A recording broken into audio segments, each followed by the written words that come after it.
Good. Very nice to meet you. Nice to meet you too. So we've both been, well, we were initiated into Transcendental Meditation quite a few years ago. Many, many years ago, yeah. Yes. It And was an important experience for me. I had had out at the ocean in the dunes, kind of a wild place, a beautiful mm, experience of beauty and of spirit and some feeling of unity. And I really wanted to take steps to find a way to uh, have that, be that. And so I looked around for teachers and the TM teachers. I just couldn't quite connect. And there was this one TM teacher who was also a Tai Chi mm, teacher.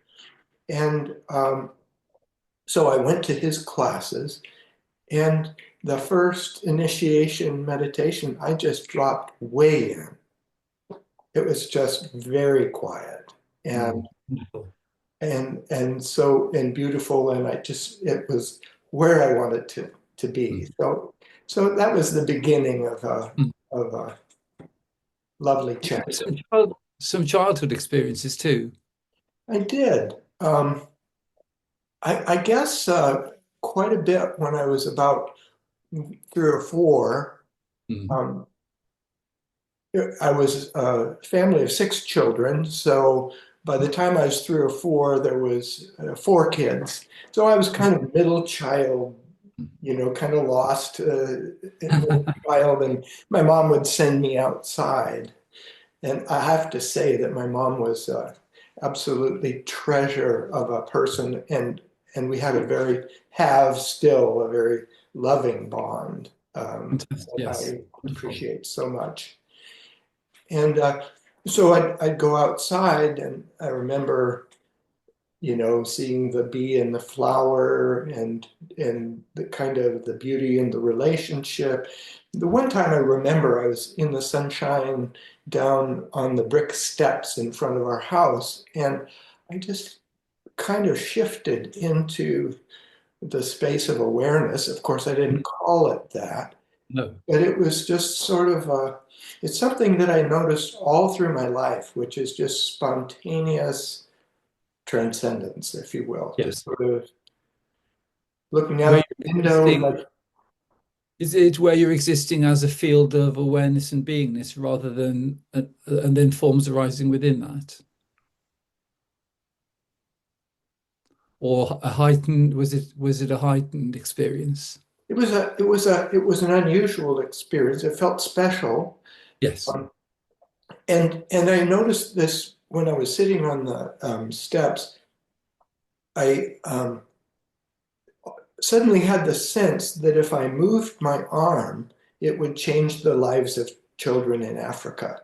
And I Wow. so that was a daunting thought. And Mm. so I didn't move my arm. I sort of stepped back into more normal reality. Wonderful. I had an experience like that in college. Everybody was going to a fraternity party with beer drinking and whatever, and I just got in my little Volkswagen and drove out into the mountains and Mm. started walking. And at about 2 in the morning, not even knowing where I was, I sat down, and Mhm. it was very beautiful in a kind of mood-making way. But then there was this shift that this Mm. boulder that I was sitting next to was myself. I had just had that sense of identity being. And that Fantastic. again was such a remarkable shift that I got up and left as quick as I could.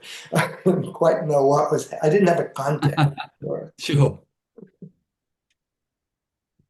So, yeah, some very interesting things along the way. And so, more recently, how do you feel you are in terms of realization? I think I'm playing a game of hide and seek. So, a couple of years ago, maybe 3 years ago, I began learning from Nisargadatta. Mm, And I didn't really have a sense of shift there, but I was really drawn to his language. mm. Um, in, I guess it would have been early July, I saw one of Colette's YouTube uh, Yes. talks, and walking in the forest and things I like to do. And after about the second or third one of those, the effortless being just really arose. And I sent her an email later in the month saying, I'm not really needing a conversation, but I sense that I'm coming forward. And then early August, I wrote to you, but I've been almost constantly listening to your stuff and her stuff, and especially the conversations with people. So I, I think I'm integrating. Great. I think I don't have a date that I can say this is the date that it No. happened. Sure. But there were many times, probably every few days at least, when um, awareness would be aware of itself, and Yeah. I, as that Mm, impersonal, mm. infinite awareness. Yes. Um, I remember one time walking down to the public market near us on Saturday morning, and we walked down a hill, and we often do this, but it was so alive. It Mm, just had such life, and the colors and I had that sense of everything arising mm. spontaneously and Yes. equally. It felt sort of unitive. And I suppose I was part of the picture as an equal part of the Mm, picture. So it was, mm. but that, that didn't stay that way. I think what I've been doing is accepting lots of invitations in the model the matrix model that you talk about. I think that I'm somebody they're concerned about, because I really have had much more intense invitations and much more. So in one day I just feel the lightness of being, and then another day I get up and I'm feeling like heavy and Yeah.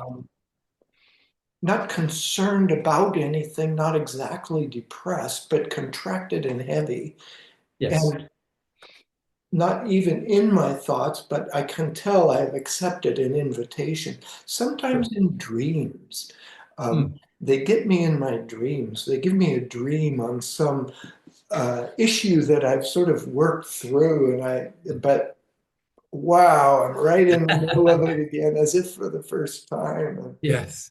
so I have a sense that the integration for me is it's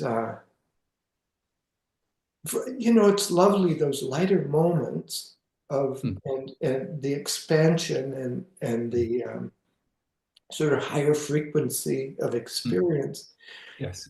offsets those deeper, heavier moments. And in the heavier moments, I know that I've been Oh, good. in that other place. Yes. But in like faith, like Mm, belief, mm. without sort of accessing it. And Yes. this morning, Mary and I went for a walk, and the last sort of 24 hours have been heavier.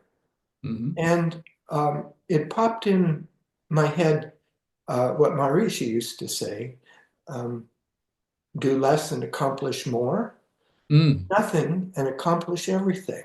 And so I thought, okay, let's do that.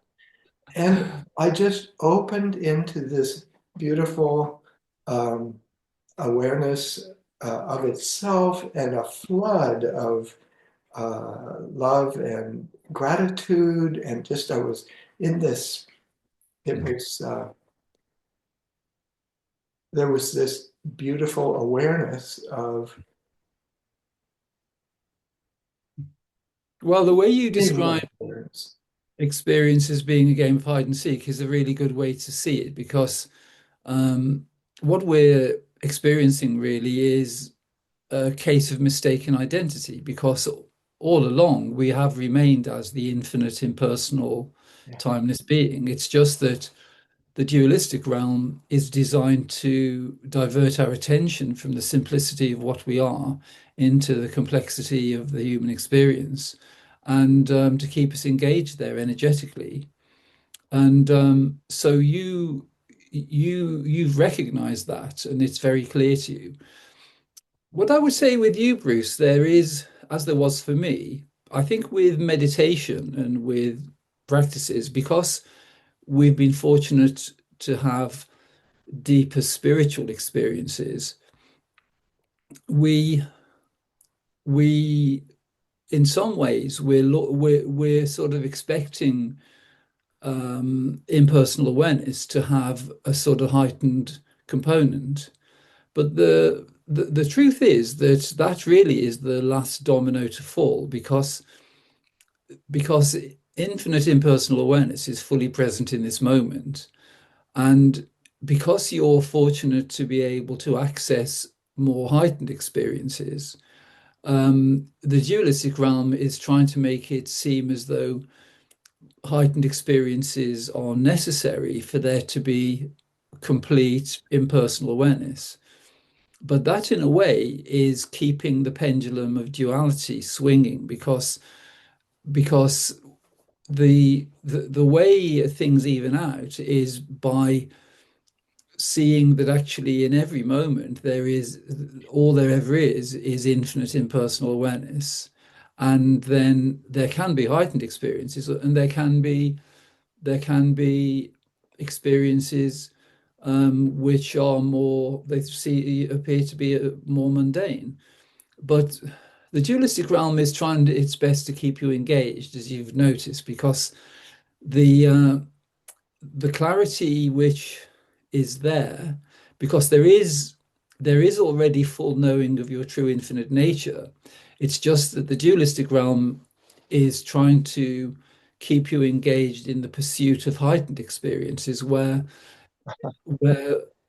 impersonal awareness is already fully there in the midst of all experiences, even including the experiences which may seem a bit flat, because it's still in infinite impersonal awareness, aware of a particular flavor of experience. So, so that's quite good to know. But the way you describe the more heavy invitations coming in, that in a way, because the dualistic realm is an inversion of the truth, those experiences really are a measure of your success in integrating the knowing, the direct knowing of your true infinite nature, because the dualistic realm is trying to present the opposite, to divert your attention from the simplicity of what is already fully present and fully known. Yes, I see that. And it's the attention of the whatever what do you call it? The what's the Gnostic term that you use? The The demiurge or yeah, the central the, server.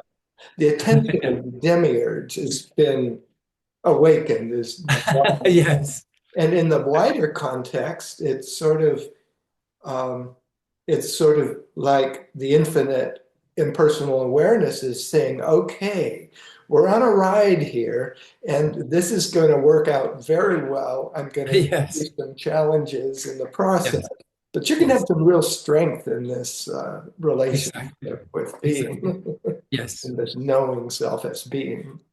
Exactly, and that's the context really, because with the integration of experiences, what you'll find is that more more even experiences and deeper experiences become more easily available when the comparison between more heightened experiences and the invitations subsides, because naturally, when you know that actually you're already there, then the invitations don't really have any velocity because they just they're seen to be an option, but they're options we can decline.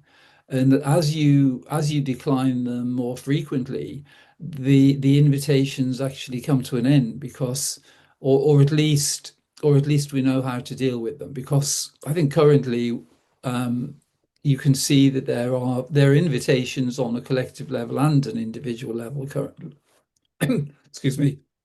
But the um, the integration is taking place very effectively, and as you say, it's only really since July, so that's amazing progress.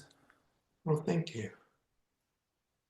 So it's really good. But you, I really lots of people who've practiced TM and have had the benefit of those deeper experiences really have a head start because what you're knowing is you're actually knowing the experience of infinite impersonal awareness because the experience of infinite impersonal awareness is forms appearing within a field of awareness, but there are components like silence, expansion, um, heightened awareness. There can be different things like euphoria or bliss, and those experiences they sort of supplement the knowing of infinite impersonal awareness. But infinite impersonal awareness, in its most simple context, uh, Maharishi used to, mention the simplest form of awareness, and it's really the awareness which is present in this moment and every moment, Yes. which is already impersonal. It can't be anything other than impersonal.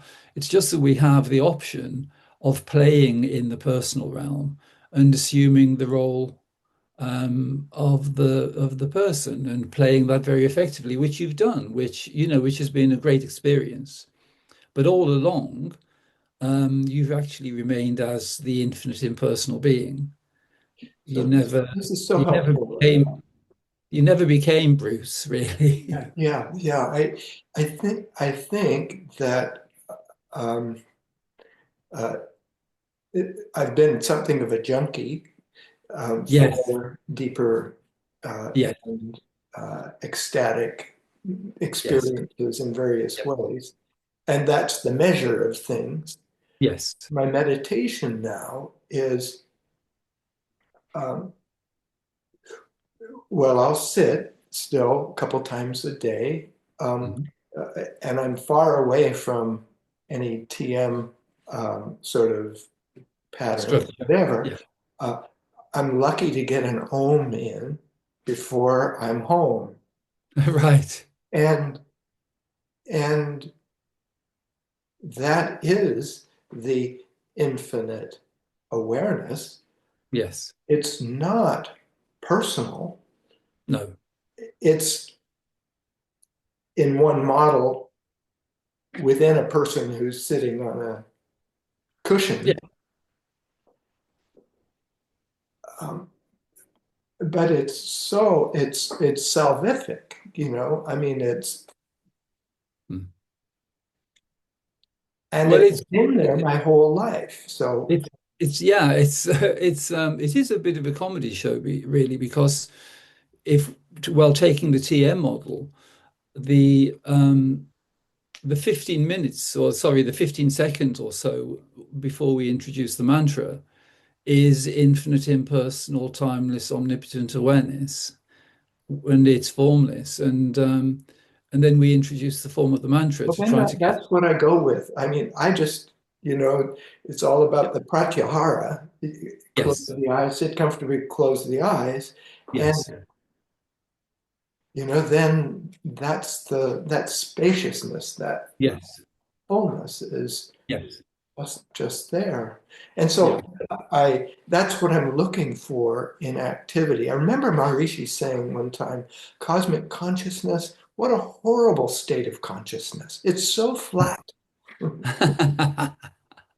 And I'm thinking that cosmic consciousness correlates with that opening to um, uh, pure awareness uh, Mm, as in the context of daily activity yes. without highs and lows of Mm. exalted experience. Hmm. I don't Well, know. you're really fortunate, Bruce, because you have a huge range of experience available to you. And my feeling is that seeing the experiences in the context of the koshas, but um, you may have heard my version of the koshas is the opposite way then You're normally, absolutely right on. because you can just see for someone like you, where you've had experiences of bliss, you've experienced as a field of awareness, heightened awareness, impersonal awareness, and then the mental, emotional, and physical realms. And for you, it's really seeing that your sovereignty as the infinite being exists within infinite impersonal awareness, and it's always present there. But the game of hide and seek is taking place within the dualistic koshas, within the mental, emotional, and physical. But that's really a theme park there. So you don the body mind, and then you have this virtual reality experience as Bruce. But actually, your sovereignty and the ability to function on your own terms is present in terms of infinite impersonal awareness. And so you see that different experiences are available in different realms. So, for instance, you mention um, having awareness in the body. So that that's an experience which can be beneficial in different ways. So there can be awareness in the energy body in pranamaya kosha, and there can also be awareness in the physical body. But we can actually detect or determine which one we wish to experience through on our own terms. And really, um, holding awareness within the body is something which can be enjoyable. But for you, the thing to realize, most of the experiences really are to do with enjoyment. It's because you know fully that you are the infinite, impersonal, omnipotent, timeless, indestructible being. You can't be anything other than that. So all you can do is play, really. And so the various modes are fully available to you, and you'll find that you can navigate them in a really conscious way, so that you can function really functioning primarily from the body of wisdom, from effortless being, is the one to master, because that really is the foundation of all experience, and it means that we can experience the human realm and we can experience the dualistic realm, but with a foundation of stability, because your infinite nature is fully known.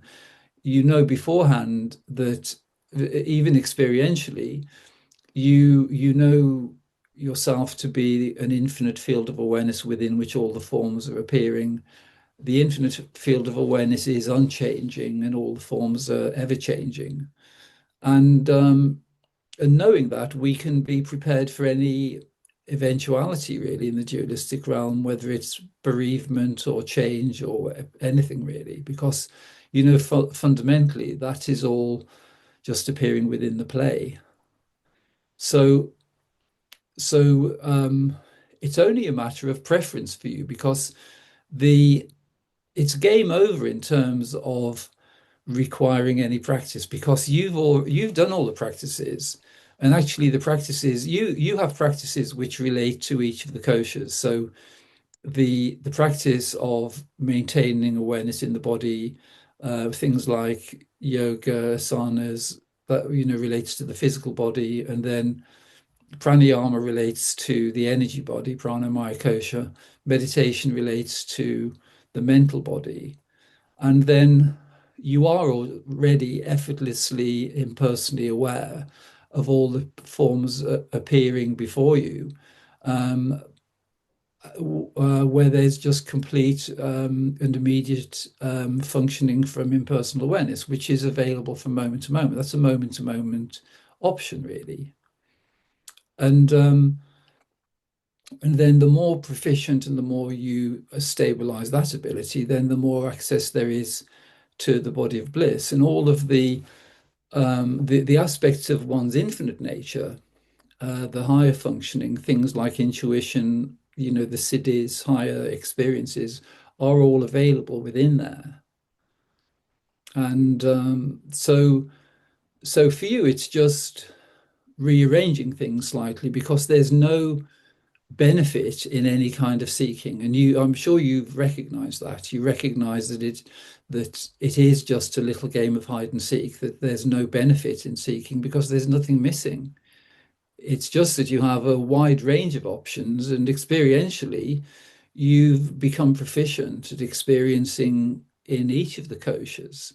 And so that's amazing, really. But the ability to function from effortless being, or as Nisargadatta says, remain as the I am, which is impersonal awareness, you find that there's really a sliding scale of experience available. So there can be the simplicity of remaining as impersonal awareness, and then there can be any aspect, whether it's in the mental, emotional, or physical realms, and combining those three koshas to create the illusion of a person and to play the game in that domain as well. So all the great experiences you have with your family, your friends, everything on a personal level is still all fully available.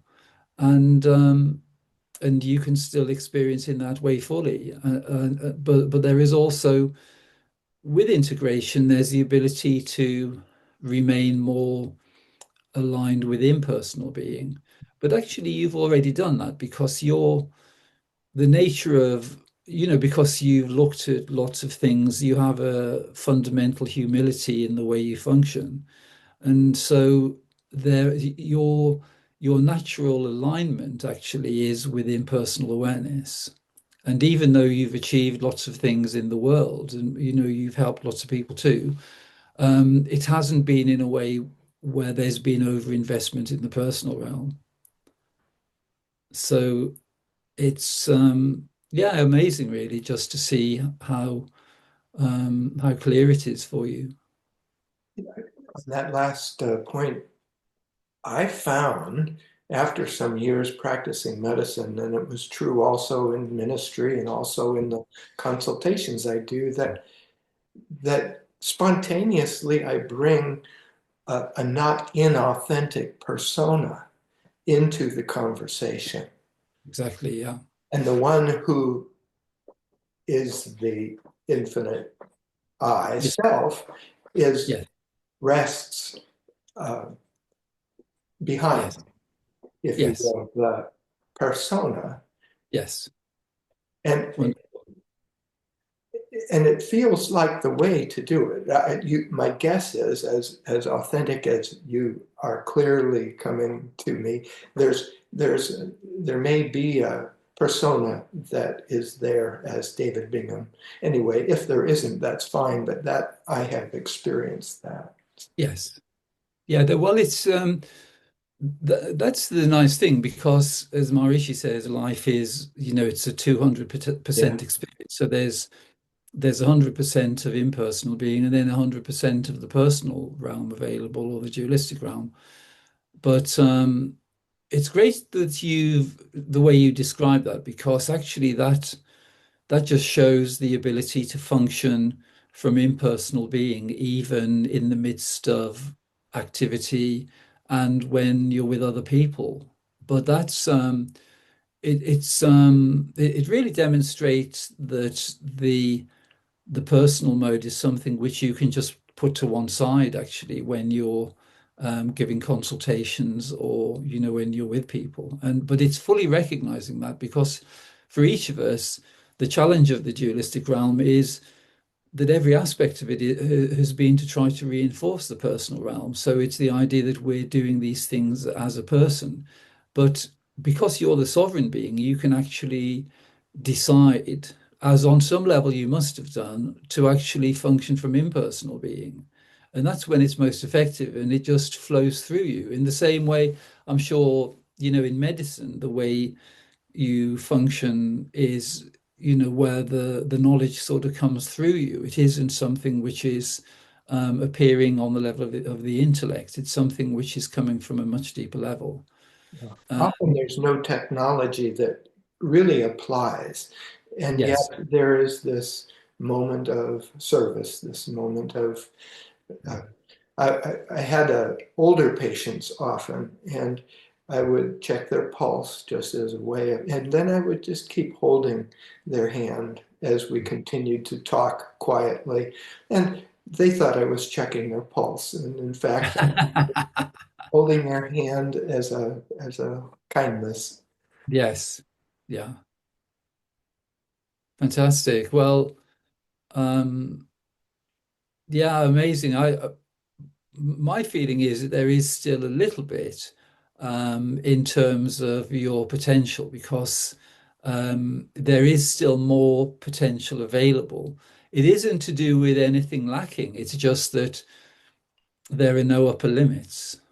So, in terms of your ability to assist people, because really your highest purpose is, as Maharishi says, use the principle of highest first. And the highest principle really is to assist every being to be free of the constraints of the dualistic realm. And that's something which is available to you. So that probably will feature much more within the interactions you have. Just in these last couple of months, I, I, I have three or four people who are really ready to hear some of these messages, and I've um, used some of your language about invitations, which is key for people to begin to get that, and Yes, the impersonality of infinite yes, awareness, yes. um, and these are mostly younger people, and they pick it up pretty quickly. Fantastic. Fantastic. Um, Yeah. you'll probably hear from them. But Well, you know, there was an sorry. older. Go ahead. Go ahead. The benefit of understanding the way the mind works, because the body mind is is related both to our infinite nature and also to the demiurge or the dualistic central server. And when we see that, it just begins to give an opening, because where previously we were grappling with the content of the mind and with the invitations which were, disturbing in some way, or certainly on a mental and emotional level, we see that actually they are only invitations, that they're not personal to us. And so even if people don't have a sort of spiritual dimension, you can find that they can be open to just seeing that actually the way they're living in the human realm is something that can be refined and improved hugely just by understanding that process. And that can also then be an introduction into helping them to realize their infinite impersonal nature. But the impersonal being is something which, because it's so alarmingly simple, because it's already fully present, in some ways it's more difficult to introduce because, speaking with someone, it's really easy with you, Bruce, because there's such clarity there. But for people who've been involved and committed to particular practices for a long time, then those practices can appear to be a bit of an obstacle because they've subscribed to certain ideas, and the simplicity of impersonal, effortless being, which is ever present, it seems a bit too simple, to be able to embrace that idea. But Talk a but little those, bit about invitations. I struggle a little bit about invitations. It seems often that I've accepted an invitation when I haven't been conscious of accepting that yes, invitation, that there's a yes, subtlety in the process that sometimes gets by me, or it occurs during a dream, and so I wake in a state. Um, and and I'm trying, and sometimes it's somebody close to me who says something, and it's almost a direct invitation, Yes. bypasses my mind and goes right to my heart. They Um, can be the most effective ones, really, for, the and, people we love can and deliver the then it most. can be a day and a half of wondering where in the hell being went. Which of course is silly because, I mean, where would it go? Exactly, Where exactly. could it go? Well, what you'll find is, which I'm sure you're finding already actually, is because it's been a relatively short period of time since July, the way your infinite nature will be guiding you is it tends to bring the invitations in which have grabbed your attention most effectively before. They're the ones which come in first of all. So you can sometimes have intense invitations coming in for you because you've done lots of different practices and there's a high degree of conscious awareness, then they won't succeed in getting you to effectively. But it's just knowing that the whole process is guided by one's infinite nature. So being attentive is good, but being light is good as well. Because if you see, say a loved one makes a comment and it goes right into the heart, it's just having that recognition. Well, I'm engaged in this computer generated matrix, which is this is what it's designed to do. And Good one. pardon? I'm saying good one. Got Yes, me. yeah, exactly. Yeah. A piece of work. Thank you. Well, Uh, it is good. It's good to look at them sometimes because what you'll find, because the integration's happening very quickly, is that the invitations are an inversion of the progress you've made because the integration is happening very effectively.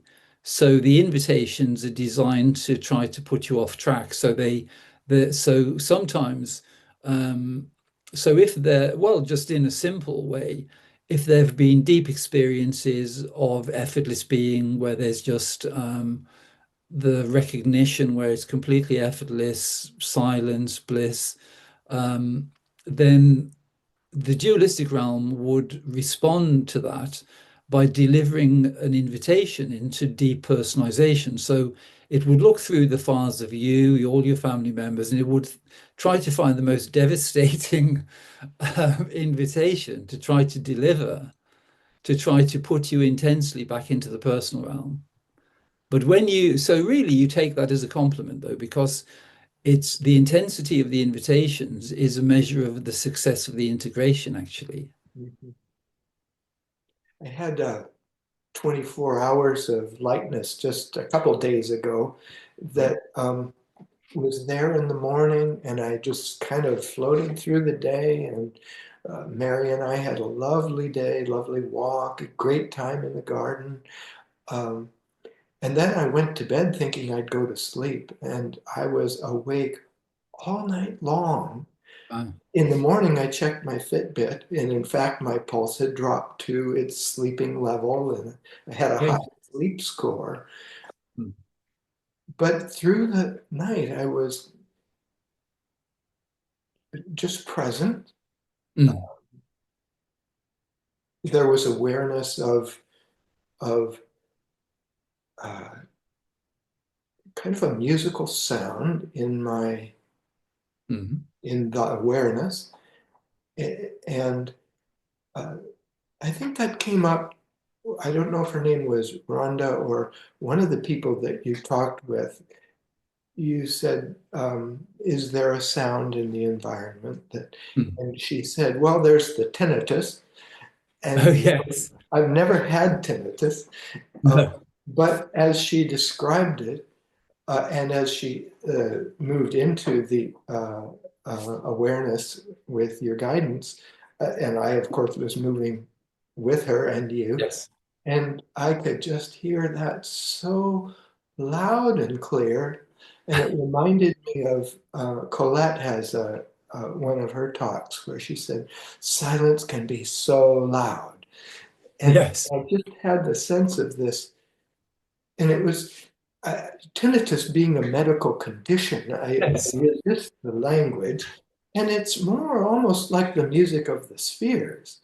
If I actually click on it Yes. and allow it to really be present, Yes, exactly. It's quite a subtle level of perception, really.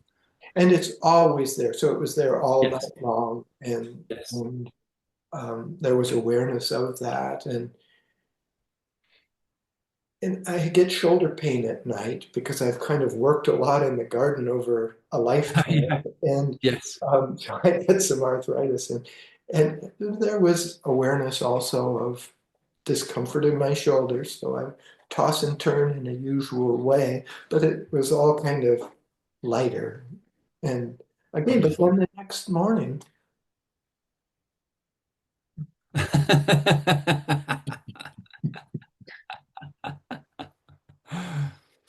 Well, the and I didn't notice picking up an invitation, but it was obvious that I had. And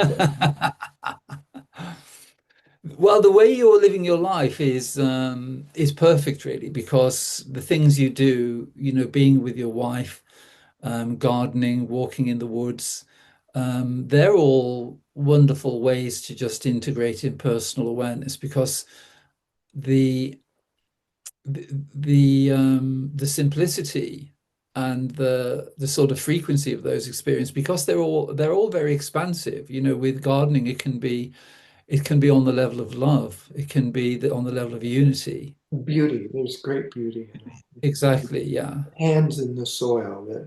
Yeah, yeah, it's definitely unitive Yeah. experience.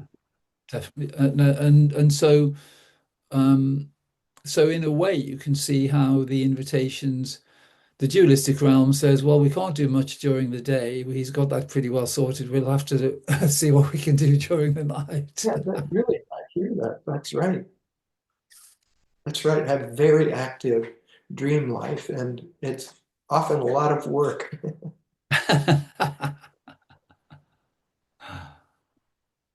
Yeah, amazing. It's really good. I think because you've looked at different methods and your intuition has guided you throughout that um, it's worked really effectively. So you can see you're a great example really of the gateless gate because the knowing of your infinite nature has actually been there all along, and even there has been integration taking place for a long time, where the choices of activity and the way you conduct your life and experience has been very much in alignment with impersonal being for years and years and years.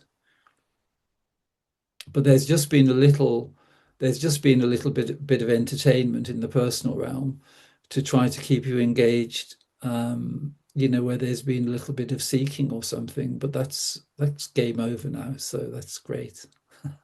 So, um,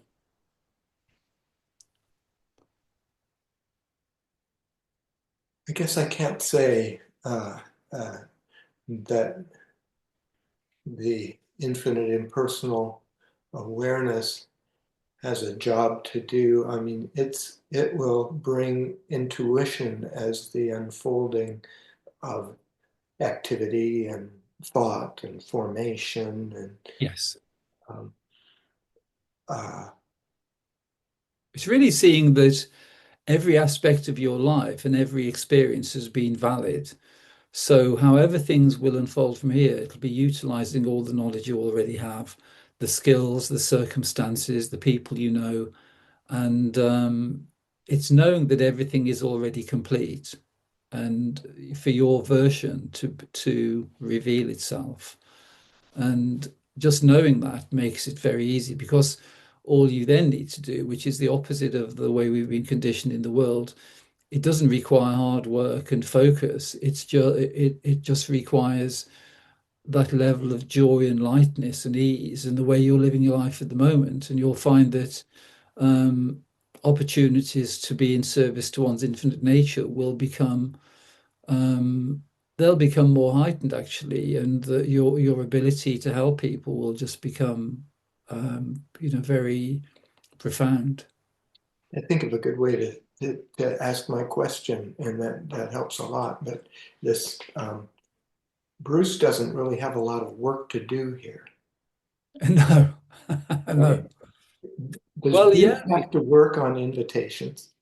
no, absolutely not. See, Because that's important because there is the residual of that, yes, and that's where the question arises: is what work do I have now that I need to pay attention to? And I recognize that place, and I recognize that place as different from yes, the more expansive, yes. Well, infinite. the reason being that it's actually your presence which is the greatest contribution. So the activity is secondary, really, and so just for life to be as enjoyable as possible, just really just that sense of um, enrichment in your experience, spending time with your wife and family, and just for life to be completely delightful. That's really your day job. Yeah. And because the invitations, when we when we see how the invitations work, which you understand the process really clearly, so you don't really need to engage with them that much. It's just that they're an option which you don't need to exercise. So there may be invitations come in, you might spot one or two. You don't need to process them really, analyze them. Occasionally, there can be benefit in just looking to see what they're trying to convince us of, because it gives you an insight into the measure of success, really, because they're always trying to convince you of the opposite of what's taking place. So I found myself in the last month, maybe, um, uh, trying to respond when an invitation comes up. And again, this may be Bruce trying to respond.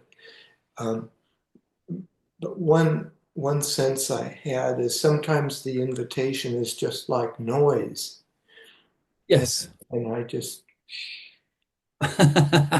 Yes, like a little child.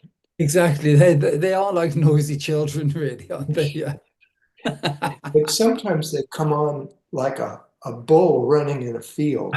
Yes. And I found myself inside the other day, um, knowing this was going to be an invitation that was going to knock me down. Mhm. Inside, I said, no, no, no, no, no, no, no. I just sort of made a shambles of the whole inner experience, and, and it didn't happen. Yeah, brilliant. Well, that's really part of one's sovereignty, really, where you can deal with them on your own terms and you can just have a bit of fun with them, because it is a bit like the invitations, they're a bit like a sort of manipulative child trying to win you over in some way. But you can just distract them and you can just do play with them, really. I like that lightness. You know, that lightness of being is is is is one of the qualities that is increasingly present. Wonderful, yeah. Well, it's been present actually. The lightness has been present for you for quite a while because you've naturally gravitated to that. But it just becomes more finely tuned in a way where you can see that that option is available. Where previously, when we don't understand the structure of the dualistic realm and the way the invitations are being delivered, most people are entertaining the dualistic content on a personal level because they believe the thoughts and emotions to be their own. But when they're only invitations, we can treat them in a much lighter way.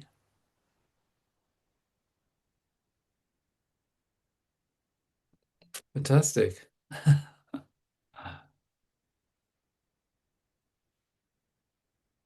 So it's, yeah, really good that you're still having conversations with people, you'll find that that will evolve in different ways, but you'll find that because in the same way as the dualistic central server is monitoring what we're up to, so also is the infinite being, and the infinite being will be bringing experiences, opportunities, and circumstances where you can function most effectively.